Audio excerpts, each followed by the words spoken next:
What you see behind me is the world's strictest and largest prison. This mega prison has a capacity of 40,000. Prisoners here are the most unsafe people you can even imagine. How many people's lives have you ended? Is it 5 or 10? How many? More than 50. MS-13 and many other gangs. These are animals. These aren't people. They're psychopaths, sociopaths, the kind of people we have here. We are about to see the worst of the worst. Welcome to Cecot, the world's largest prison by capacity in El Salvador, which was constructed to imprison the highest profile criminals. Those who enter this prison are destined never to leave alive. There's no way out. How are you gonna come out of this? The reason why this small country of 6 million needs the largest prison is the gangs. Once dominating the country, these gangs faced a dramatic crackdown starting in March 2022. Under President Nayib Bukele's administration, over 70,000 individuals, about 2% of the country's adult population, were arrested within just 16 months. Buses transported thousands of chained gang members to Cecot in a tightly coordinated nighttime operation.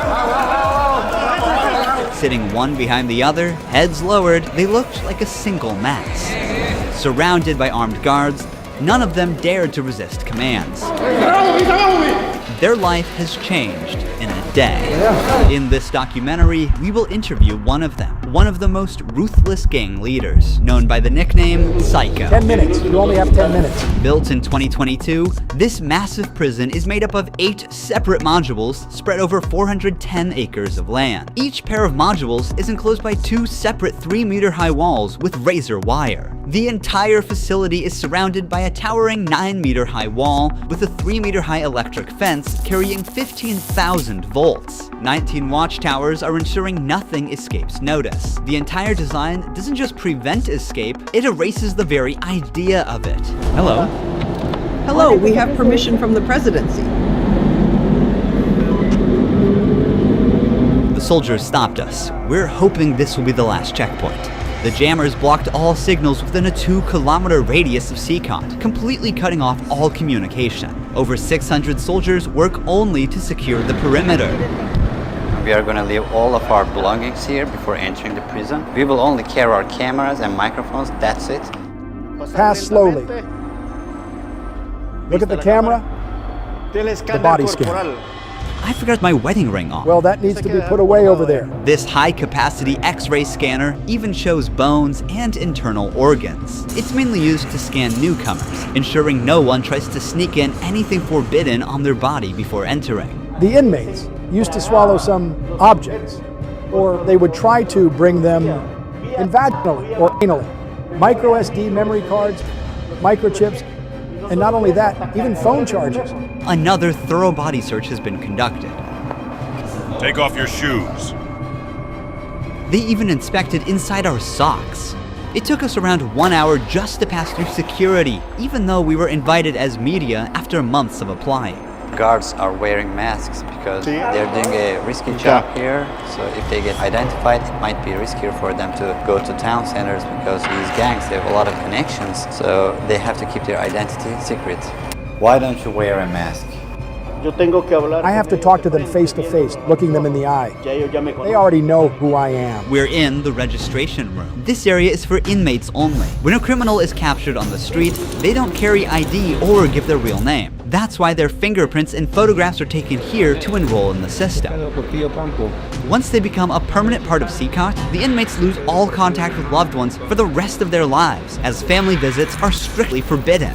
It's also important to note that a small number of innocent people were mistakenly imprisoned during the big crackdown. Because of the no-contact policy, their families have no idea where they are or if they are still alive. For some, this documentary could be their first chance to see a missing loved one.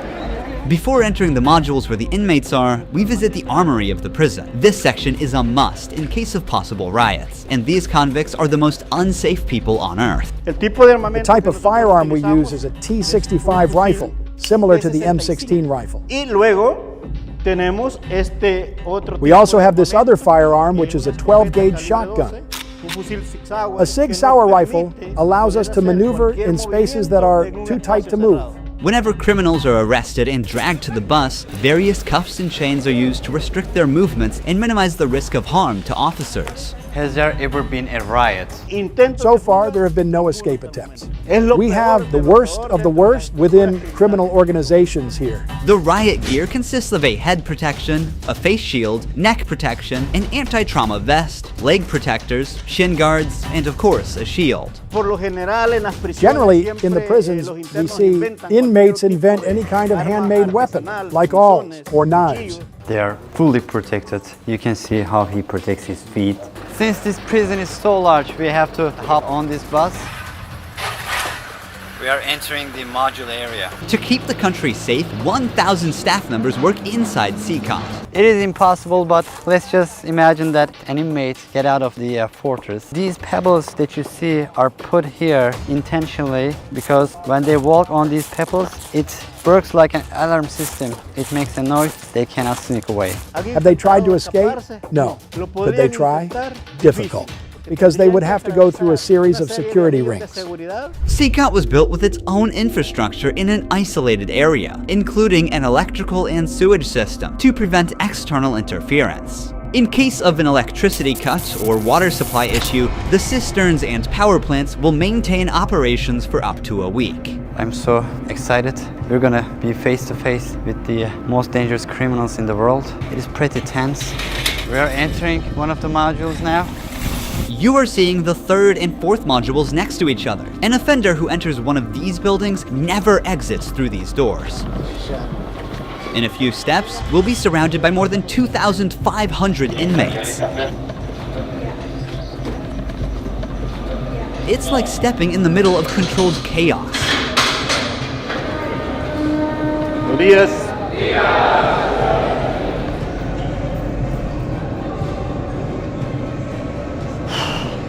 This is so intense. Their eyes are all on me, following my every step. Getting an eye contact with them. There are so many of them. I'm speechless. I can't help but feel unease. All of them wear white shirts, shorts, and slippers. They don't have any other belongings. Most are barely out of their early 20s and convicted of serious offenses. Even the most infamous criminals in history have an average of 20 to 30 proven victims. But here, some of the inmates are responsible for hundreds of innocent people's lives. Can I ask the inmates something? No. If you have any questions, I can answer them for you. If they try to communicate with me now, what are you gonna do? I'm not going to allow them. They know from them that subsequently there may be a penalty for not abiding by an instruction. I'm curious to know which of these group leaders I'll be interviewing. It is forbidden for us to pass this yellow line because these are one of the most dangerous human beings on Earth. Without the bars between us, everyone knows exactly what could happen. There are 32 cells in every one of the 8 modules making up the mega prison. Each cell holds around 80 inmates, but the number can go as high as 150. Despite not being at full capacity, the inmates only have 0.5 square meters of personal space each. Prisoners do not have any ventilation rights or courtyards to walk outside their cell. Each inmate here have been given one of the longest sentences you can even imagine in your life. The only thing that doesn't change that all these inmates will never get outside. They will never see sunlight. The only people are authorized to get inside and outside are the personnel and sometimes media like us. They will never ever leave this building. If you see their look, you can see the emptiness in their soul. They don't have any hope towards future. They look very robotic. Their life is so monotone. This open corner is their toilet area. They have like 2 toilets for 80 inmates. It's literally humiliating these inmates. Like their whole confidence is disciplined here. The same place where they use the toilet is also where they take showers. To clean themselves, they use plastic dippers in a single shared basin. There's no running water in the cells, so the prisoners have to rely on one blue barrel for drinking water.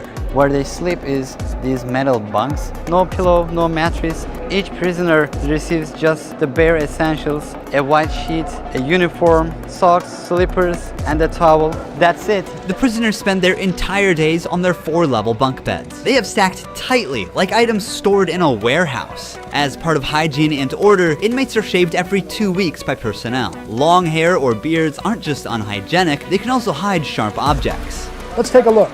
Take off your shirt and line up here. Now they are taking their shirts off. These inmates were once part of the MS-13 and Barrio 18 gangs, which controlled the neighborhoods of El Salvador. These two rival gangs spent years extorting money from locals and causing great suffering to Salvadorans. There is Barrio 18, MS-13 gangs all together in one cell. That's right, just like that. The entire module is the same. They all live like this. Outside, entering each other's neighborhood could mean being torn apart. Yet here, they are side by side until their last breath. How do they live without attacking one another? They have to learn how to live together. Here, they are in a prison. They are not on the street. Most of the inmates have tattoos covering their entire bodies, even including their faces, showing their loyalty structure. For MS-13, tattoos often include initial letters or the number 13. Members of the other gang use symbols like 18 or 666, which add up to 18 and symbolize the devil, or they use Roman numerals. Having gang tattoos on one's face is a clear sign that they are one of the most ruthless and high-ranking members of the organization. Crossing paths with such a person on the street is the same as staring death in the face. A spiderweb tattoo represents being caught in the web of justice and serving a long prison sentence. The devil horns tattoo is a dark symbol that represents these individuals' worship of the devil. Some even claim that they carried out their actions under the devil's command. A teardrop tattoo signifies that the person has ended someone's life. The number of teardrops indicates how many lives they've taken. If there are 3 teardrops, it suggests that the tattoo's owner has taken so many lives that they've lost count. With the phrase "laugh now, cry later," these masks or clown tattoos send a clear message. Stay strong in the face of hardship now and deal with the consequences later. Are all these people truly bad? They're on another level, high-profile criminals who will never change their mentality. If you look at the upside, there's a catwalk area. Guards consistently watch over the inmates from this elevated spot above the cells. If anything suspicious occurs, they will intervene while an extensive network of cameras observes every corner 24/7, ensuring nothing goes unnoticed. The modules are kept lit all day and night for monitoring. When the sun goes down, the lights stay on all the time. They are constantly being observed. I think this is one of the hardest things. When they try to sleep, they use their towels and cover their eyes to block the light. Preacher here is teaching some of the important lessons from the Bible to the inmates. They're doing physical exercise over here. There's a trainer there. This is the only time these inmates get out of their cells. These activities take place for a total of 1 hour per week, under the watch of armed guards. For the rest of the time, they are locked inside. They used to control the streets. Now, they can't even take a step with their free will. It's a rotating schedule. There's not enough space, so they can't all go out on the same day. Has there ever been a chaotic incident when these inmates were outside of their cells? So far, nothing. Whenever we focus the camera on a cell, we often catch a prisoner silently mouthing words. Even behind bars, gang members attempt to send orders to the outside. This prisoner was doing just that, but we censored him to block the message. Despite the crackdown, these groups still hold significant power outside. Rumors suggest they have plans for taking revenge by targeting innocent people. But in response, the authorities threaten to impose even harsher measures on imprisoned members. If they do that, there won't even be one meal in prison. I swear to God, they won't eat a grain of rice. Let's see how long their homeboys last inside. Here they get 3 meal times: breakfast, lunch, and dinner. Breakfast is usually beans and rice. For lunch, they get white rice and pasta. And dinner's pretty much the same. The only thing that changes is the drink. There's no nutritious food like chicken or meat. This is the lunch. It's rice, pasta, and 2 tortillas. Does the menu vary from day to day? No, Is it the same every day? it's always the same. It's for freshmen. Okay.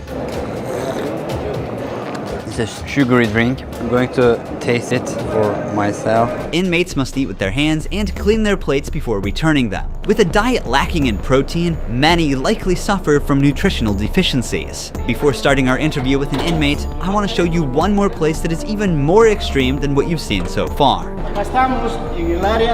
Here we are in the isolation cell area.